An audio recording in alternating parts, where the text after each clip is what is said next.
हाँ, तो भाई हाँ, तो भाई मैं यहाँ बताने वाला था कि किसी भी प्रश्न का उत्तर कैसे लिखें।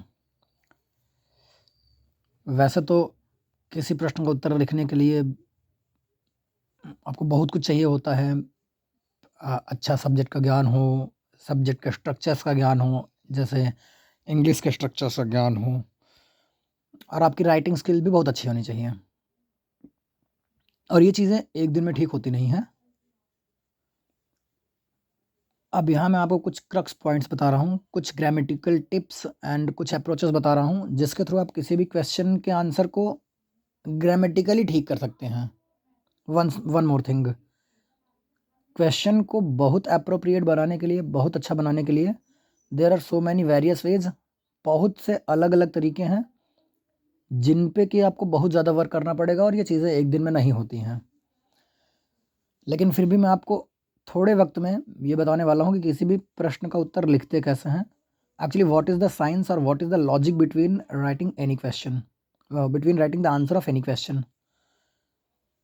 ओके, तो कुछ टेक्निकलिटीज़ हैं, उन पे मैं आपको थोड़ी बातें बताता हूँ। देखो, प्रश्न जो होता है, क्वेश्चन, ये दो प्रकार के होते हैं। एक होता है क्लोज एंडेड प्रश्न, दूसरा होता है ओपन एंडेड प्रश्न, है ना। ऐसा प्रश्न जिसका उत्तर हाँ ना में दिया जा सकता है, इसको बोलते हैं अपन यस या नो टाइप के क्वेश्चंस। ऐसे क्वेश्चन जिनके उत्तर हम यस या नो में दे सकते हैं, उनको अपन बोलते हैं यस या नो टाइप के क्वेश्चंस। और ऐसे प्रश्न जिनका उत्तर हम यस या नो में नहीं दे सकते हैं, उन्हें हम बोलते हैं ओपन एंडेड प्रश्न। एग्जाम्पल के तौर पर, जैसे बोलूँ कि क्या आप वेजिटेरियन हो, क्या आप शाकाहारी हो, तो इसका उत्तर आप हाँ ना में दे सकते हो। लेकिन अगर मैं आपसे पूछूं आप शाकाहारी क्यों हो, तो इसका उत्तर हाँ ना में नहीं दिया जा सकता। इसके लिए आपको कुछ ना कुछ बोलना पड़ेगा कि मैं शाकाहारी हूँ क्योंकि मुझे मांसाहारी भोजन पसंद नहीं है, मैं जानवरों पर अत्याचार नहीं देखना चाहता, मैं उनके लिए वेलनेस चाहता हूँ। व्हाट्सएवर जितने भी अन्य प्रकार के क्वेश्चन हो सकते हैं, देयर आर वेरियस वेज। अब अगर मैं क्लोज एंडेड प्रश्न की बात करूं, ऐसे प्रश्न जिनका उत्तर केवल यस या नो में दिया जा सकता है, तो पहचानेंगे कैसे इसे? सर, इसके लिए सिंपल सी बात है कि इनकी जो शुरुआत होती है क्लोज एंडेड की, वो होती है सर हेल्पिंग वर्ब से। एक ऐसा वाक्य जिसका शुरुआत ही हेल्पिंग वर्ब से है, वो क्लोज एंडेड क्वेश्चन होता है। और ऐसे प्रश्न के केवल दो ही उत्तर होते हैं, या तो यस या तो नो। मैं आपसे पूछूं क्या आप शाकाहारी हो, आंसर होगा या तो हाँ या तो नहीं, और कुछ भी बोलने की आवश्यकता है नहीं। तो जब वाक्य की शुरुआत हेल्पिंग वर्ब से होती है, तो प्रश्न के केवल दो उत्तर होते हैं, यस या नो। कैसा भी प्रश्न हो जाए, अगर वो हेल्पिंग वर्ब से शुरू हो रहा है, पहचान के लिए डू डज से शुरू हो जाए, डिड से शुरू हो जाए, is am are was were has have had इत्यादि, will shall can could may might shall should इत्यादि, जितने से भी शुरू हो जाए, अगर इनकी शुरुआत में इनका यूज शुरुआत में हुआ है और वो प्रश्न पूछ रहा है, तो इसके केवल दो ही आंसर पॉसिबल है। एक है आंसर यस, दूसरा आंसर है नो। अब अगर बात करूँ ओपन एंडेड, तो ये ऐसे प्रश्न होते हैं जिनकी शुरुआत डब्ल्यू एच वर्ड से होती है ना, जिनकी शुरुआत डब्ल्यू एच से हो जाती है। अच्छा, अगर डब्ल्यू एच से शुरुआत हो रही है तो डब्ल्यू एच वर्ड कौन कौन से होते हैं? सर, डब्ल्यू एच वर्ड्स ऐसे वर्ड होते हैं जिनमें डब्ल्यू और एच आया होता है। ऐसे प्रश्न जिनकी शुरुआत में डब्ल्यू एच फैमिली के वर्ड्स आ जाते हैं, जैसे हो गया भाई, जैसे वॉट हो गया, है ना, जैसे वाई हो गया इत्यादि। तो अगर किसी प्रश्न की शुरुआत डब्ल्यू एच वर्ड से हो रही है, तो उसे अपन बोलते हैं ओपन एंडेड प्रश्न, और इसका उत्तर आप हाँ या ना में नहीं दे सकते हैं। इसके लिए आपको कुछ ना कुछ बोलने की आवश्यकता है, बोलना ही पड़ेगा, देयर इज़ नो ऑप्शन। तो इनका उत्तर कैसे दिया जाता है, इसके बारे में मैं आपको थोड़ी टिप्स बताता हूँ, जो कि एग्ज़ाम के पॉइंट ऑफ व्यू से थोड़ी इंपॉर्टेंट हो जाती हैं, but at the end of the day आपको चीज़ें एक प्रॉपर अप्रोच के साथ फॉलो करनी होती हैं if you want to write a good answer. Writing a good answer is an art, है ना। ये कोई ऐसा टेक्निक नहीं है, मतलब टेक्निक तो होती है, लेकिन फिर भी उसके बाद मोर ओवर देन ये एक आर्ट भी होती है। तो किसी भी प्रकार का अगर वो ओपन एंडेड प्रश्न है, तो इसके आंसर लिखने के एक्चुअली कुछ एक स्टेप्स होते हैं। सबसे पहला स्टेप होता है सर डब्ल्यू एच वर्ड को हटाना होता है। अच्छा, एक सिंपल बात ये भी है कि कभी भी जब हम किसी प्रश्न का उत्तर देते हैं, तो जो भी प्रश्न लिखा होता है बच्चे, वो प्रश्न होता है, वो प्रश्न एक्चुअली होता है किसमें, आप कह सकते हो कि वो प्रश्न होता है सर इंट्रोगेटिव सेंटेंस में, वो प्रश्न होता है सर इंटरोगेटिव सेंटेंस में। ओके, अगर ये इंट्रोगेटिव सेंटेंस में होता है तो सर इसका उत्तर देने के लिए क्या करते हैं सर, इसका उत्तर हमें देना होता है सर असर्टिव सेंटेंस में, असर्टिव सेंटेंस में। अच्छा, असर्टिव सेंटेंस का मतलब सर या तो अफर्मेटिव या नेगेटिव, या तो अफर्मेटिव या नेगेटिव, ये दो तरीके होते हैं। और अगर मैं किसी असर्टिव सेंटेंस को यानी इंट्रोगेटिव अगर मैं असर्टिव में बदलना चाहूँ, इंट्रोगेटिव को असर्टिव में बदलना चाहूँ तो देर इसके क्या तरीके हो सकते हैं सर। इंट्रोगेटिव का अप्रोच क्या होता है सर, सबसे पहले WH, उसके बाद फिर हेल्पिंग वर्ब, उसके बाद फिर सब्जेक्ट, और फिर उसके बाद फिर क्या होगा, सब्जेक्ट के बाद आप कह सकते हो सर वर्ब, और वर्ब के बाद होता है ऑब्जेक्ट। यह है आपका एक ऐसा इंट्रोगेटिव सेंटेंस जो कि ओपन एंडेड है। अब मुझे इसका उत्तर देना है, उत्तर देने के लिए मुझे क्या करना पड़ेगा, इस वाली बात को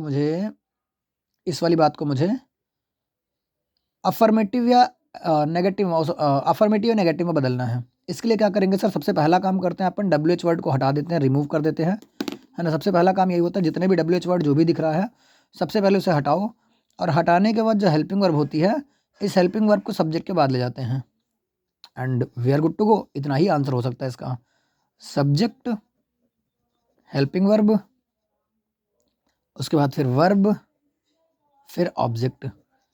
अब ये इस प्रश्न का उत्तर हो सकता है अगर इसमें हम रिक्वायर्ड मटेरियल ऐड कर दे तो। Required material in the sense कि इसका जो भी उत्तर है अगर मैं उसे ऑब्जेक्ट या अदर वर्ड के रूप में लिख पा रहा हूँ तो यही मेरे प्रश्न का उत्तर हो जाएगा। तो इसके कुछ टेक्निक्स ये हैं कि सबसे पहला काम आपको क्या करना है सर, सबसे पहला काम करना है आपको WH वर्ड को रिमूव करना है, हटाना है, और फिर हेल्पिंग वर्ब को सब्जेक्ट के बाद लिखें तथा उसके बाद इसका उत्तर लिखें, है ना। उसके बाद इसका उत्तर लिखें, किसका उत्तर, जो भी प्रश्न का है, ठीक है। यदि वाक्य की शुरुआत हु से हो तो हु को हटाकर जो भी उत्तर हो उसे हु की जगह रख दें। यदि वाक्य की शुरुआत में हु आ रहा है ना, जैसे ये क्वेश्चन है हु इन्वेंटेड द बल्ब। अब ये प्रश्न ऐसा है जिसके वाक्य की शुरुआत में हु आ रहा है, मुझे इसका उत्तर लिखना है, तो मैं क्या करूँगा, यदि वाक्य की शुरुआत में हु है तो हु को हटाकर उसका जो भी उत्तर हो उसे हु की जगह ही रख दें। तो मुझे हु को हटाना है। ये क्वेश्चन क्या है, हु इन्वेंटेड द बल्ब। अब बल्ब का आविष्कार किसने किया था, थॉमस अल्वा एडिसन। इसका उत्तर क्या है, थॉमस एडिसन ना, तो मुझे थॉमस एडिसन को हु की जगह पर ही रखना होगा। आंसर क्या हो जाएगा इसका, Thomas Edison, Thomas Edison invented the bulb, Thomas Edison invented the bulb. तो जब भी हु का प्रश्न आएगा मुझे क्या करना पड़ेगा सर, मुझे हु के आंसर को हु की जगह पर ही लिखना होगा। जैसे मैं बोलूँ, जैसे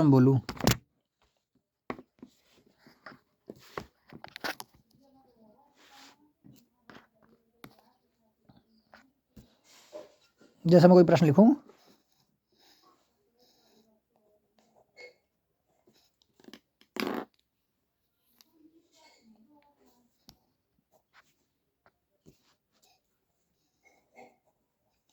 हु हेल्प्ड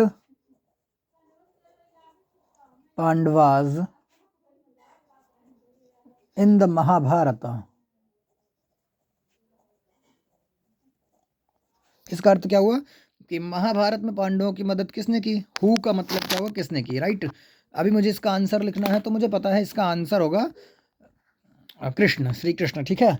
तो मैं इसका आंसर कैसे लिखूंगा सर, जहां पर हु है उसी की जगह पर मैं श्री कृष्ण लिख दूंगा, दैट्स ऑल, इसका आंसर हो जाएगा। तो मुझे लिखना होगा हु को हटाएं और मैं सीधा लिखूंगा श्री कृष्ण, है ना, श्री कृष्ण। उसके बाद का पूरा सेंटेंस एज इट इज लिख देंगे जैसा लिखा हुआ है। इसका आंसर हो जाएगा Shri Krishna helped Pandavas in the Mahabharata, है ना। तो जब भी हु आता है, हु का आंसर लिखने के लिए मुझे क्या करना पड़ेगा सर, हु का आंसर लिखने के लिए सिंपल सा अप्रोच होता है, हु की जगह पर हु का आंसर लिखेंगे, उसके बाद पूरा का पूरा वाक्य वैसे का वैसे रख देंगे, और इतनी ही बात है। ओके, अब आगे बढ़ते हैं। कई बार हु का एक सेकंड टाइप भी पूछा जाता है, बहुत बहुत कॉमन प्रश्न होता है इसमें, जब हु जिसके बारे में पूछे सब्जेक्ट भी लिखा हो, है ना, जिसके बारे में पूछा जा रहा है वो सब्जेक्ट भी लिखा होता है। अगर हु जिसके बारे में पूछ रहा है उस सब्जेक्ट को भी लिखा गया है तो फिर हम इसको ऊपर वाले अप्रोच से सॉल्व करेंगे और इसमें कोई परेशानी नहीं है। उसे नॉर्मल अप्रोच से अपन सॉल्व नहीं करेंगे। ठीक है, क्योंकि हु का आंसर तो ऑलरेडी लिखा हुआ है ना। अब उसके बारे में जो बताना है मुझे वो लिखना है, तो मैं लिखूंगा जैसे क्वेश्चन है, हु इज महात्मा गांधी, महात्मा गांधी कौन है, कौन है महात्मा गांधी। तो अब महात्मा गांधी को भारत का राष्ट्रपिता कहा जाता है ना। तो इसमें हु वैसे तो महात्मा गांधी के लिए आया हुआ है, मतलब अब लेकिन क्योंकि महात्मा गांधी के लिए आया है और महात्मा गांधी खुद भी लिखा हुआ है, तो ऐसी अवस्था में हम क्या करेंगे सर, हु को काटेंगे, इज को सब्जेक्ट के बाद लिखेंगे। तो मुझे लिखना पड़ेगा महात्मा गांधी, ये शुरुआत में शांति इधर इधर इधर आ जाएगा महात्मा गांधी के बाद, तो आंसर होगा महात्मा गांधी इज क्या है, the father of our nation, हमारे राष्ट्रपिता हैं। ठीक है, तो जब हु जिसके लिए आता है और वो सब्जेक्ट भी लिखा हो तो इसे नॉर्मल अप्रोच से करेंगे, फिर हु की जगह आंसर नहीं लिखते हैं, हु की जगह आंसर नहीं लिखते हैं। ओके, जैसा मैं बोलूं,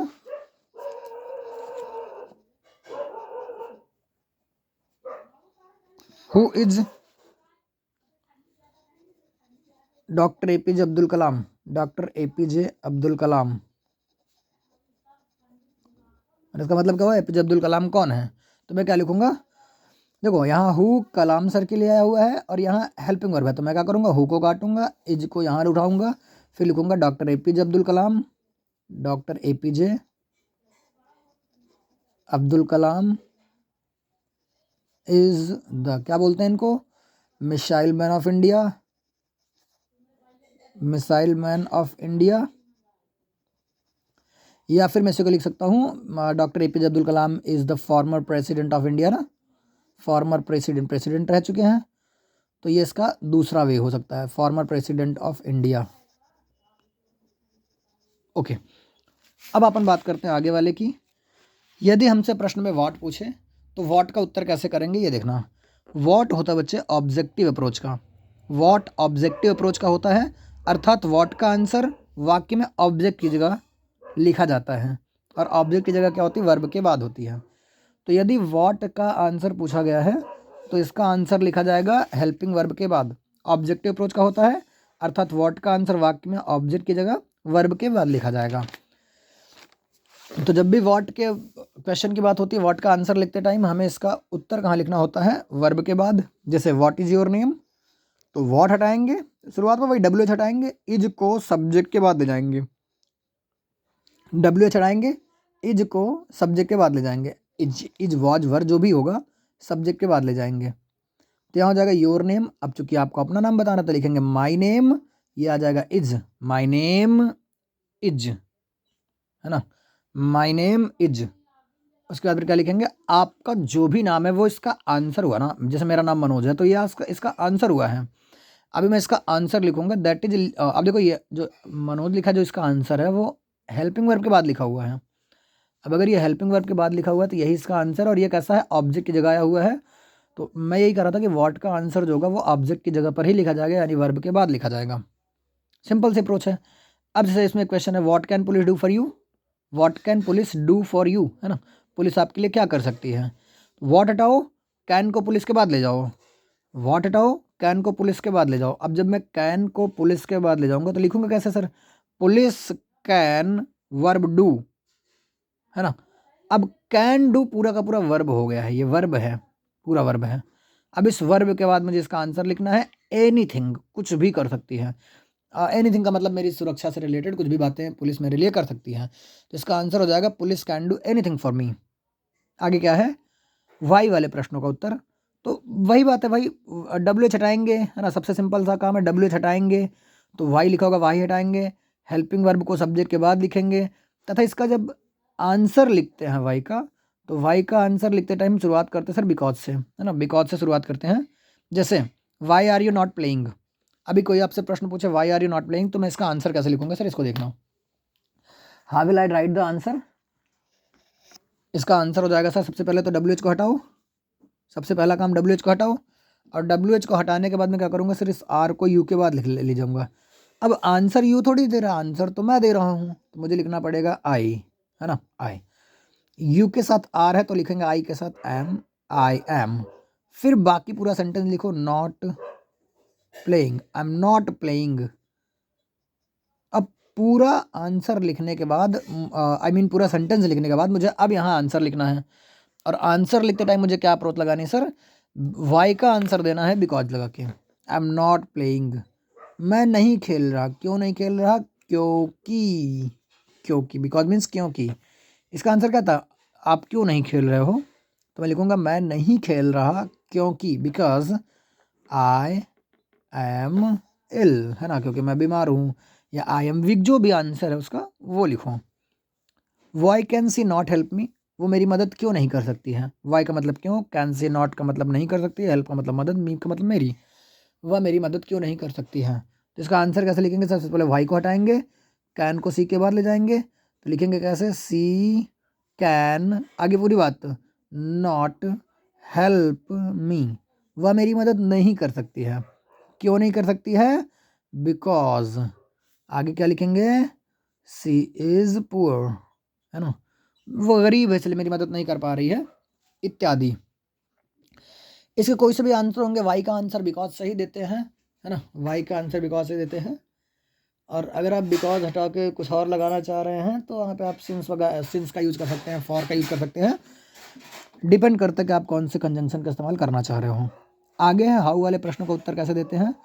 तो हाउ वाले प्रश्नों को उत्तर देने के लिए जनरल रूल यही है, हाउ को हटाओ, हेल्पिंग वर्ब को सब्जेक्ट के बाद लिखो, तथा उसके बाद मुझे बाई प्लस नाउन या by plus verb plus ING plus noun लिखना होता है। अब ये क्या है इसको मैं समझाता हूँ थोड़ी देर में। Why did you came here, है ना, why did you came here, आप यहाँ, sorry, how did you came here, आप यहाँ कैसे आए हो, आप यहाँ कैसे आए हो, इसका आंसर देने के लिए देखिए, सबसे पहली बात तो हाउ को हटाओ। एक बात और समझना, जब डिड की बात करते हैं तो कभी भी डिड जो है वो सब्जेक्ट के बाद डिड प्लस वर्ब के रूप में नहीं होता है। जब आपको सब्जेक्ट के बाद डिड और वर्ब लिखना पड़े तो इसको, डिड को हटाकर क्या लिखेंगे? वर्ब की सेकंड फॉर्म, है ना, वर्ब की सेकंड फॉर्म लिखेंगे। सब्जेक्ट के बाद अगर डिड प्लस वर्ब लिखा हुआ है तो उसको हम क्या लिखेंगे? डिड प्लस वर्ब हटा के वर्ब की सेकंड फॉर्म लिखेंगे। जैसे यहाँ पर है, डिड को मुझे यू के बाद ले जाना है तो मैं लिखूंगा सबसे पहले सब्जेक्ट। अब क्योंकि आंसर आपको देना है तो यू की जगह क्या लिखेंगे? आई डिड प्लस कम, है ना। अब did plus come, did plus come, यहाँ देखना, डिड प्लस कम, डिड कैसा है? कम कैसा है? वर्ब की फर्स्ट फॉर्म, है ना। डिड के साथ अगर वर्ब की फर्स्ट फॉर्म आ रही है तो मैं इसको डिड हटाना चाह रहा हूँ तो क्या करूँगा सर? वर्ब की सेकंड फॉर्म लगा देंगे। जैसे मैं बोलूँ डिड प्लस सी, इसको डिड हटाना पड़े, क्या लिख दूंगा? सा लिख दूंगा। तो जब भी सब्जेक्ट के बाद डिड आता है वर्ब की फर्स्ट फॉर्म, तो डिड नहीं आता है उसको हम कैसे लिखेंगे? वर्ब की सेकंड फॉर्म में। तो लिखूंगा आई केम हियर, मैं यहाँ आया हूँ। कैसे आया हूँ? अब आपको यहाँ बताना पड़ेगा वो तरीका, वह साधन जिससे आप आए हो, तो लिख दो बाय ट्रेन। आप यहाँ कैसे आए हैं? मैं यहाँ ट्रेन से आया हूँ, बाय ट्रेन, बाय फ्लाइट, जो भी, है ना। How was he so perfect, अब यहाँ आंसर देखो, हाउ हटाओ, वॉज को इधर ले आओ। अब केवल डिड के साथ ऐसा है, वॉज के साथ नहीं है, तो लिखेंगे ही वॉज, इसके बाद आएगा was so perfect, so perfect, वह परफेक्ट था, है ना, बाय प्रैक्टिस, प्रैक्टिस कर करके प्रैक्टिस परफेक्ट था, ठीक है। जितना उसने प्रैक्टिस किया उतना वो परफेक्ट था। अगर सुना भी होगा practice makes one perfect, right. Okay, तो प्रैक्टिस के कारण वह इतना ज़्यादा परफेक्ट था। अब अगला क्वेश्चन है, how could Virat hit that ball for a six. How हटाओ, कुड को विराट के बाद ले जाएंगे तो आंसर आ जाएगा Virat could hit that ball for a six by hitting it hard with great timing, great timing. यानी विराट ने उस गेंद पर छक्का कैसे लगा दिया? तो विराट ने उस गेंद पर छक्का लगाया बाय हिटिंग इट हार्ड, बहुत तेज से मारकर, जोर से मारकर, विद ग्रेट टाइमिंग, बहुत ही अच्छे टाइमिंग के साथ। ये आंसर जो है ये हाउ वाले थे। हाउ के आंसर देने के लिए, अच्छा, क्वेश्चन का आंसर कभी भी देना होगा, अपने पास अप्रोच सिर्फ वही है, WH को हटाना है ना, WH को हटाना है, हेल्पिंग वर्ब को सब्जेक्ट के बाद लिखना है, हेल्पिंग वर्ब को सब्जेक्ट के बाद लिखना है, हेल्पिंग वर्ब को सब्जेक्ट के बाद लिखना है, सिर्फ इतनी सी बात है। ओके।